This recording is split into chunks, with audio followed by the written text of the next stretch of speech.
cannot imagine being in that thing For 45 days. for 45 days. Yeah, just no. I can't say what, you know, in some of these storms that happen out there. Mm-hmm. In a damn rowboat. Yeah. I mean, my gosh. Yeah, and you guys have seen it. It is not built for comfort. Oh, I mean, there are no luxury items on there. What I do is we'll walk over.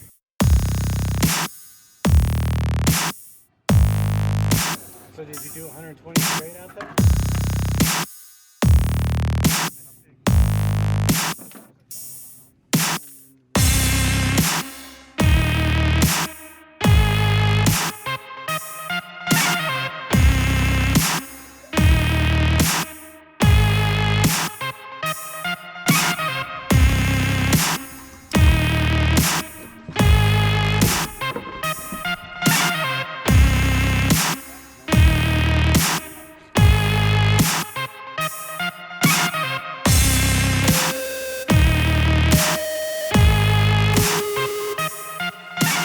You know, I've watched videos on these guys rowing, you know, 3 hours rowing, 3 hours off, and you're doing this for, 45 days. You're sleep deprived. I mean, you're sleeping 3 hours on, 3 hours off.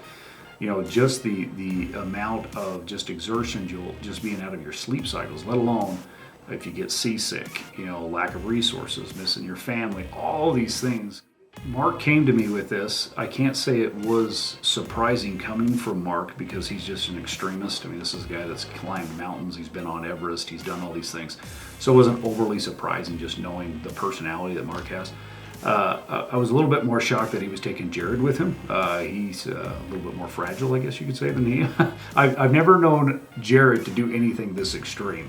But, you know, I was very proud of him. And once they sat down with me and they told me about the cause, I thought that was phenomenal. What I do just want to add to there is how much I appreciate Mark and I appreciate Slindy for taking on this task. This was voluntary. Nobody asked him to do this.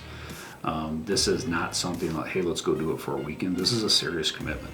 This is stuff that not only, this is a serious matter that they're bringing to light. It is something that not only has taken up their time, but their family's time, their own finances, and they're courageous. They are for wanting to do this, and again, it's for the love of their fellow men and women that are first responders. So I commend them for that. I support them in that, and I wish them the best of luck, and I want to see them come home safe. There is so much stuff on this boat that Mark is like, I think he's a closet engineer. He just loves to tinker with stuff, and if it ain't broke, let's fix it better. But at the same time, because he's going to know the boat so well, we're going to have to resurrect him if he dies in the middle of the trip. We're going to do our full 5-day row. We're required to do the 120 hours of rowing. And the intention that Talisker Whiskey, the challenge, the people that set it up, their intention is that we spend time on the boat, get used to living on the boat, just to spend that time and to really get to know the boat and know what we need to be planning mentally, because a lot of it's mental. So I'm serious about being ready. That's it. And you're going to do, is try and get individually. So if there's one at a time, you're going to try to get into the lifeguard. Now, if you want to let a little bit of air out from your life jacket, you can. Rowing across an ocean is 70% mental. You obviously need to be physically fit. You need to prepare for it, because if you get injured out in the ocean, there's nobody coming to help you. You've got to help yourselves. After I rowed the Atlantic solo, I thought I can really help other people. So because I teach the courses that are mandatory to take part in the Talisker race, I set up my own sea school. So people can now come to me and get their mandatory courses and instruct many subjects from radar to first aid to navigation and out on the water stuff as well. So I can teach up to Yachtmaster on big power boats as well. How many people could this is fitted for? What's the crew that could run this? It's typically a crew of 4 will row it. So this boat's called an R45, so it's typically a crew of 4, but you can quite comfortably do it as a team of 3 or a team of 5 as well. A team of 5's a bit cosier because you'll have 2 people in the cabin trying to sleep, and they're quite cosy cabins.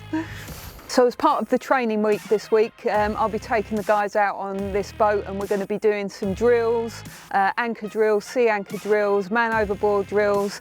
So hopefully when they go home, they can take all them skills with them and practice on their own boat when they get back. But the actual design of the boat is exactly the same, so they should have no problems transferring those skills across. So I absolutely love my career on the police boat, so it wasn't something that I was desperate to get out of, but I'm also really passionate about helping other people in the ocean rowing world.